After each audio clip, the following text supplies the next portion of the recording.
ಓಂ ಸಾಯಿರಾಮ್. ಮಗು ಒಬ್ಬ ವ್ಯಕ್ತಿಯ ಸೌಂದರ್ಯವು ಮುಖ ಅಥವಾ ದೇಹದಿಂದಲ್ಲ, ಬದಲಾಗಿ ಅವನ ಆಲೋಚನೆಗಳು, ಮಾತುಗಳು ಮತ್ತು ಕಾರ್ಯದ ಮೌಲ್ಯಗಳ ಪಾತ್ರದಲ್ಲಿದೆ. ಶುದ್ಧ ಹೃದಯವು ಯಾವುದೇ ಬಾಹ್ಯ ನೋಟಕ್ಕಿಂತ ಪ್ರಕಾಶಮಾನವಾಗಿ ಹೊಳೆಯುತ್ತದೆ.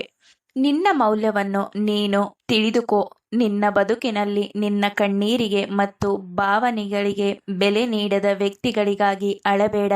ನೀನು ಬಹಳವಾಗಿ ಇಷ್ಟಪಡುತ್ತಿರುವ ವಸ್ತು ಅಥವಾ ವ್ಯಕ್ತಿಯು ನಿನ್ನ ಜೀವನದಿಂದ ದೂರವಾದರೆ ಅದು ನಿನ್ನ ಜೀವನದ ಅಂತ್ಯವಲ್ಲ, ಬದಲಿಗೆ ಹೊಸ ಮತ್ತು ಉತ್ತಮ ಅಧ್ಯಾಯದ ಆರಂಭವಾಗಿದೆ.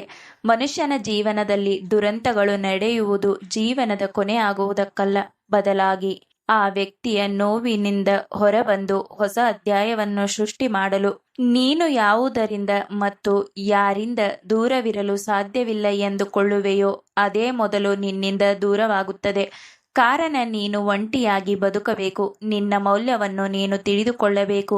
ಯಾರ ಮೇಲೆಯೂ ಅವಲಂಬಿತನಾಗದೆ ನೀನು ನಿನ್ನನ್ನು ಪ್ರೀತಿಸಬೇಕು. ನಿನ್ನ ಸಂತೋಷವು, ನೆಮ್ಮದಿಯು ನಿನ್ನ ಒಳಗಿನಿಂದ ಆರಂಭವಾಗಬೇಕು. ನೀನು ಇನ್ನೊಬ್ಬರಿಂದ ಅದನ್ನು ಬಯಸಿದರೆ ನಿನಗೆ ಕೊನೆಗೆ ಸಿಗುವುದು ಆಳವಾದ ನೋವು ಮಾತ್ರ. ನನಗೆ ಯಾರೂ ಇಲ್ಲ ಎಂದು ಕಣ್ಣೀರು ಹಾಕುವುದಕ್ಕಿಂತ ನನಗೆ ಯಾರೂ ಬೇಕಿಲ್ಲ ಎಂದು ಬದುಕಬೇಕು. ಮಗು, ನೀನು ಈ ಕ್ಷಣ ನೋವನ್ನು ನುಂಗಿ ಮೌನವಾಗಿರುವೆ, ಆದರೆ ಈ ನಿನ್ನ ಮೌನ ಒಳಗಿನಿಂದ ನಿನ್ನನ್ನು ತಿನ್ನುತ್ತದೆ. ನಿನ್ನ ಜೀವನದಲ್ಲಿಯ ಬದಲಾವಣೆಗಳಿಗೆ ಭಯಪಟ್ಟು ಮೌನವಾಗಬೇಡ.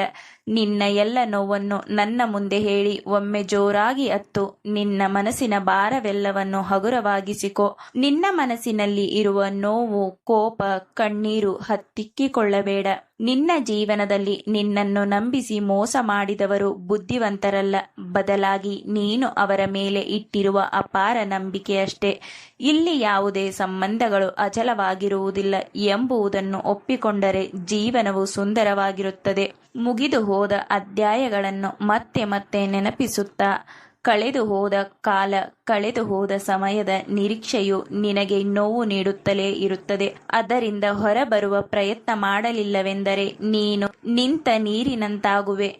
ನನಗೆ ತಿಳಿದಿದೆ, ಎಲ್ಲವನ್ನು ಮರೆತು ಬದುಕುವುದು ಕಷ್ಟ ಎಂದು. ಆದರೆ ನಿನಗೆ ತಿಳಿದಿರಲಿ, ಇಲ್ಲಿ ಅಸಾಧ್ಯ ಎನ್ನುವುದು ಯಾವುದೂ ಇಲ್ಲ. ಈಗ ನಿನಗೆ ಕಷ್ಟ ಎನಿಸುತ್ತಿರುವುದು ಮುಂದೊಂದು ದಿನ ನಿನ್ನನ್ನು ಅತ್ಯಂತ ಬಲಶಾಲಿಯನ್ನಾಗಿ ಮಾಡುತ್ತದೆ. ನಿನ್ನಿಂದ ಸಾಧ್ಯವಿಲ್ಲ ಎನ್ನುವ ಬದಲು ನಾನು ಪ್ರಯತ್ನಿಸುತ್ತೇನೆ, ನನ್ನಿಂದ ಎಲ್ಲವೂ ಸಾಧ್ಯ ಎಂದು ಹೇಳಿಕೊ. ಯಾರಿಲ್ಲದಿದ್ದರೂ ನಾನು ಖುಷಿಯಾಗಿ ಇರುವೆ ಎಂದುಕೊಂಡಾಗ ನಿನ್ನ ಧನಾತ್ಮಕ, ಸಕಾರಾತ್ಮಕ ಮಾತುಗಳು ನಿನ್ನಲ್ಲಿ ಆತ್ಮವಿಶ್ವಾಸವನ್ನು ಹೆಚ್ಚಿಸುತ್ತದೆ. ಸಮಯ ಎಲ್ಲವನ್ನು ಗುಣಪಡಿಸುತ್ತದೆ. ಮಗು, ಇಂದು ನಿನಗೆ ಬೆಟ್ಟದಷ್ಟು ದೊಡ್ಡದಾಗಿ ಕಾಣುತ್ತಿರುವ ನೋವು ನಾಳೆ ಒಂದು ಸಣ್ಣ ಪಾಠವಾಗಿ ಉಳಿಯುತ್ತದೆ. ನೀನು ಬರೀ ಯೋಚಿಸುವುದರಿಂದ ಬದಲಾವಣೆಗಳು ಬರುವುದಿಲ್ಲ. ಅದಕ್ಕಾಗಿ ಸಣ್ಣ ಸಣ್ಣ ಕೆಲಸಗಳಲ್ಲಿ ನಿನ್ನನ್ನು ನೀನು ತೊಡಗಿಸಿಕೊಳ್ಳಬೇಕು.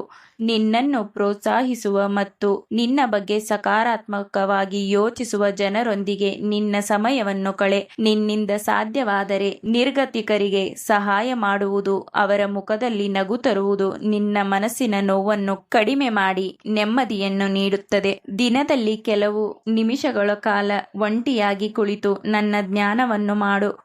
ಮಗು, ನೀನು ಪ್ರಕೃತಿಯ ಜೊತೆ ನಿನ್ನ ಅಮೂಲ್ಯವಾದ ಕೆಲವು ಸಮಯಗಳನ್ನು ಕಳೆ. ಜೀವನದಲ್ಲಿ ಸೋಲು ಮತ್ತು ನೋವುಗಳು ಬರುವುದು ಸಹಜ, ಆದರೆ ಅವುಗಳನ್ನು ಎದುರಿಸಿ ಮುಂದೆ ಸಾಗುವುದು ನಿಜವಾದ ಸಾಧನೆ. ನೀನು ನನ್ನ ಮತ್ತು ನಿನ್ನ ಮೇಲಿನ ನಂಬಿಕೆಯನ್ನು ಎಂದಿಗೂ ಕಳೆದುಕೊಳ್ಳಬೇಡ. ಇನ್ನೊಬ್ಬರಿಗಿಂತ ಉತ್ತಮವಾಗಿರಲು ಪ್ರಯತ್ನಿಸಬೇಡ, ಬದಲಾಗಿ ನಿನ್ನೆಯ ದಿನಕ್ಕಿಂತ ಇಂದಿನ ದಿನ ಉತ್ತಮವಾಗಿರಲಿ. ಅಂತರಾತ್ಮದ ಬೆಳವಣಿಗೆಯೇ ನಿನ್ನ ನಿಜವಾದ ವಿಜಯ. ನಾನು ನಿನ್ನಿಂದ ನಿಯಮಗಳನ್ನಾಗಲಿ, ಕಟ್ಟುನಿಟ್ಟಿನ ಆಚರಣೆಗಳನ್ನಾಗಲಿ ಅಥವಾ ಹೊರಗಿನ ಆಡಂಬರದ ಪ್ರದರ್ಶನವನ್ನಾಗಲಿ ನೋಡುವುದಿಲ್ಲ.